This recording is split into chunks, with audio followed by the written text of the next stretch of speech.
When people tell you wrestling isn't real, what they're actually saying is they don't understand what kayfabe is. And this is why people are so easily manipulated.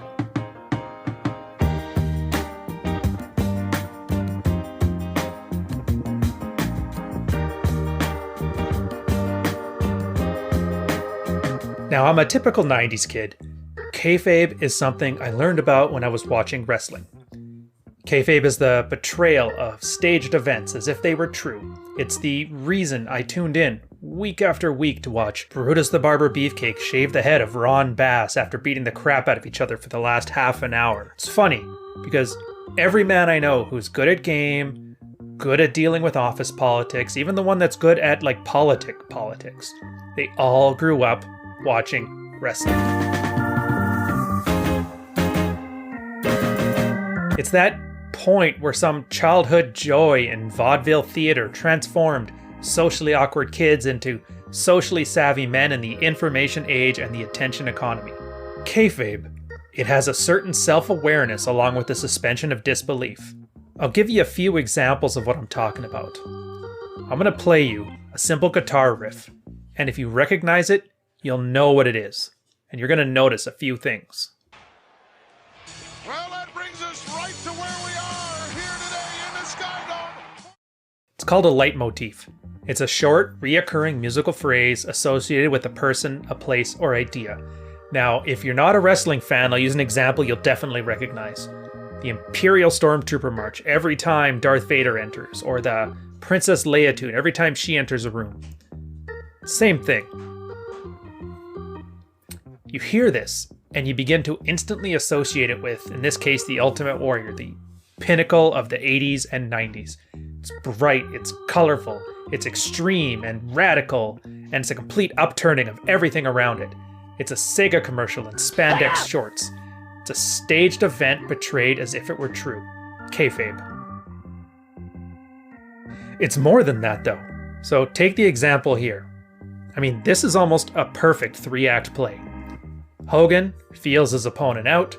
He starts to get scared because it's a threat he's never seen before, just like every single WrestleMania he's ever been the main event of. And near the end of the second act, when all hope is lost, he gets that Americana Hulkamania adrenaline boost. It's that red-blooded America, Hulkamania coursing through his veins, and then something just snaps. Now, anybody who's watched this growing up has had the urge to beat up his brother increased by about 10,000% in that moment. A hit to the face. Nothing. Another one. Nothing. A third try. And he hits back. And there, right there, that's the moment where Hogan's finger starts waving in his opponent's face. You never hear what he's telling the guy, but you know it's something like he's made a big mistake and it's time to feel the power of the Python's brother. Punch, punch, punch. Off the ropes. Leg kick. Bounce off the ropes. Leg drop. And then 20 minutes of Hogan flexing to the crowd while the camera flashes lights on that stage in a seizure-inducing show that gave you enough time to break your brother's arm doing leg drops on the coffee table. True story. The whole thing is staged. You know this, and you don't care. For that 20 minutes, it was the immovable object and the unstoppable force. It's a suspension of disbelief, and it felt fucking awesome. And this is what good game is like when you're flirting with girls. She knows when you walked up to her, you didn't have to tell her that she looks just like a girl you used to date. She knows that you didn't have to get back to your friends, but you have to ask her this question quickly. She knows that you don't mean or believe half the stuff you're saying. She knows it in her heart of hearts, and you know what? She doesn't care, dude. For the next 20 minutes, all she hears is that guitar riff while you run up to her wearing a white spandex pair of underwear and full face paint. All she sees is that finger wagging in her face telling her in about a minute she's going to get a leg drop. It's a staged event portrayed as if it were true. It's kayfabe. And it's not just you. She's doing kayfabe as well. How many guys have been out there getting a drive back to your place with your date in the passenger seat or in the back of an Uber when you hear the, you know we're not going to sleep together tonight, right? Now, I haven't been out of the game so long that I've forgotten that one. She knows she wants to smash. She knows you want to smash. And you're on your way in the car to go smash right now. But, kayfabe. Her theme music comes on. She's a good girl and has a good reputation. And she doesn't do this all the time. And you know that it's not going to happen. She's just coming over for a coffee, right? When you hear authors like Rollo Tomasi talk about she just wants a guy that gets it. He's talking about a girl who wants to suspend disbelief. She wants kayfabe. She wants to relive that main event in WrestleMania 6 because it's the emotional distance she requires to have fun and escape her job and her boring-ass boyfriend, if only for a few hours. So imagine sitting down to watch the main event in WrestleMania 6, and right as the Warrior does this big splash, the Hulkster gets up and says, that wasn't so bad, that didn't even hurt. How do you think you'd react to that? You'd probably scream and yell and get your money back. So when people say wrestling isn't real, what do they mean? It's violent. I mean, the guys really do get hurt. They're as physically imposing as they look. Hulk Hogan is 6'7" and 300 pounds for crying out loud. It's the misunderstanding of intention. Wrestlers want to entertain. They want to tell stories. They don't want to cripple each other over some weird beefs and a brass belt. Again, imagine sitting down to watch the main event of WrestleMania 6 and your buddy turns to you and asks what the State Athletic Commission thinks about letting Warrior fight when it's clearly Rick Rude has a higher card title for the show. I'm telling you right now, he's probably not going to be invited back for WrestleMania 7.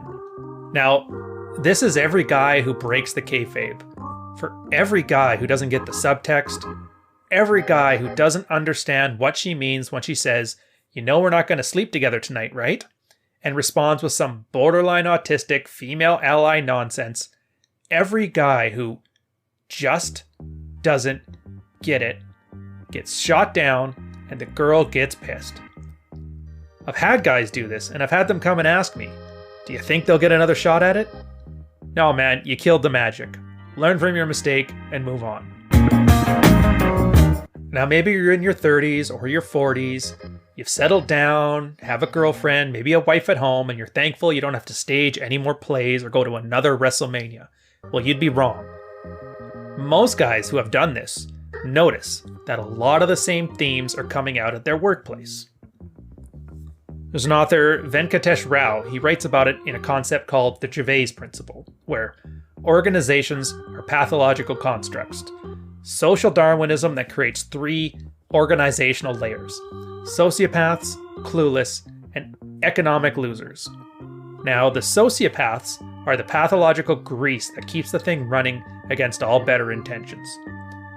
The clueless are the ones who remain loyal to an organization that is blatantly uncaring, and the losers are those who are economically forced to make a bad bargain, fully aware of its pathology, but unwilling or unable to do anything about it.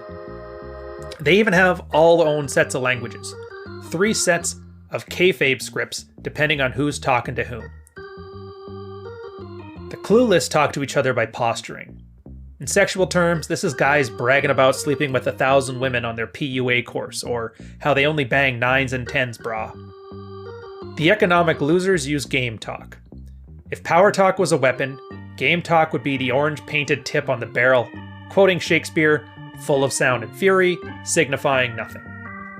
The sociopaths talk in power talk. Everything they say has a purpose. I've said it before. Understand womanese, speak in Manglish. So when you were single, this was easy. Clueless guys sat there and bragged about their job and their 6-pack abs and their Lamborghini while the girl rolled her eyes or pretended to be interested so he could drive her friends to the bar and pick them up at 5 a.m. from that SoundCloud rapper's place. Losers sat there and gave all the justifications in the world. Well, women are hypergamous. She only liked him because he has a type 1 jawline or some other random incel cope. Sociopaths heard, well, you know we're not going to sleep together tonight, right? And then responded with, kind of guy do you take me for? Not that easy. It's because they get it. It's because they speak deliberately. And more importantly, They keep their stupid mouths shut when it's not helpful. They don't argue with clueless losers over whether hypergamy is a thing. They aren't sitting there explaining every dribble, every free throw, every three-point shot, calling out every foul. They're too busy putting numbers up on the board to navel gaze with this about other guys who clearly don't get it. Now maybe you're in your 40s and your job is pretty cushy. You're bored and you don't watch sports ball. Well, politics are another great example that I don't care about, but you probably do. Patriot Act, for example, was very Orwellian. MasterCard, for example, was granted the ability by law to cancel people for any reason under the guise of stopping terrorism. You take your shoes off at the airport because security was too inept to see a sketchy dude with a fuse sticking out of his shoe and C4 stamped on the bottom. Subjugation isn't patriotism. It's defined as devotion and vigorous support for one's country, which is a lovely container word, by the way. In this case, you grab a box, slap patriotism on the label, and inside, one's country is what they say it is, support is what they say it is, and vigorous means shut up and take off your shoes, sir. So what does this have to do with game? Well, it's the same thing. In politics, the transgender bathroom argument, or Fox News and CNBC telling you that, you know we're not going to sleep with you tonight, right? And your 50 subscribed commentary channels arguing over the implications of some MTF MILF hanging out with chicks in the shitter. It's just one more set of guys that just don't get it. The clueless are clapping their hands and cheering on the MTF, cracking open a chick's skull in UFC 420, or ignoring it while they argue about the merits of inclusion. The losers are arguing about bone density and testosterone levels, and meanwhile, the sociopaths understand the game. They don't put their daughters into wrestling class, and they sell a ton of rainbow flags. What kind of guy do you take me for? I'm not that easy. Again, politics is game, and game is kayfabe. It's applied to sex, it's applied to career, it's applied to politics. Now, why aren't we saying what we mean and meaning what we say? That's what most guys complain about. Well, easy enough. That's because 1% of the world's population are farmers. It's because the biggest threat to the military is suicide. And it's because we were able to turn off our country for a year and a half and nothing stopped working. We're safe. There are no threats, there are no famines, and we need something else to occupy our time. So WrestleMania 2021 it is. Remember, kayfabe is everywhere. Back in like the pickup times, kayfabe is negging. You're teasing a girl to symbolize you aren't intimidated by her knockers in your face or her Cardi B attitude. Kayfabe is subtext. You aren't fazed by the weird nonsense she's talking about because you understand the game and her secret is safe with you. Kayfabe is plausible deniability. You know we're not going to sleep together tonight, right?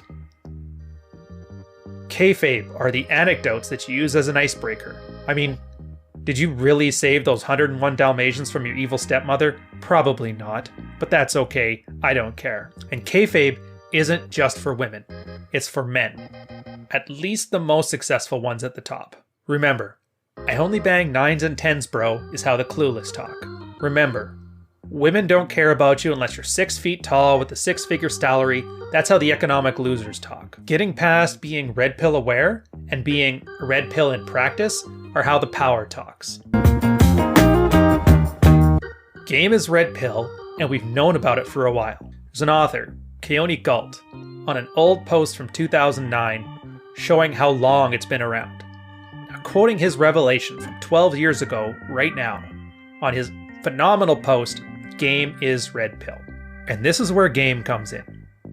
Game is red pill because it's based on men analyzing what behaviors are attractive to women and what behaviors are not. It is the basis for just about all social dynamics against any human interaction.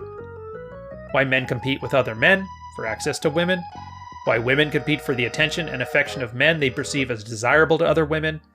Game is red pill because it deals with understanding the principles of observable truths that are field tested. And these truths are in direct contradiction to the blue pill delusions of preconceived notions regarding gender roles in our brave new world order. And unlike the caricature portrayed by its detractors, game is not a simple ruse. It's not a routine or a shtick to manipulate or trick women into having sex with men. No, it's about truly understanding social dynamics and the role that a social hierarchy plays in any human interaction. And once you have this understanding, you begin to see the matrix, or the false reality of delusions, regarding gender relations. So to sum up, what's happening now isn't some feminine imperative oppressing a cadre of naive, surface-level men into subjugation. It's not feminism winning the gender war, although we can joke about it a bunch on Twitter if you want some followers. What it is it's a bunch of people who think wrestling is real, complaining that the world of today isn't reflective of the cigarette ads of yesterday. I just don't know how it's going to happen anymore. And I've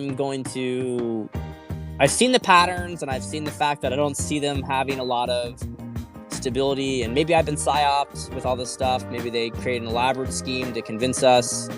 I don't know. But I only know what my heart feels. And my heart still feels like the best, the best is yet to come.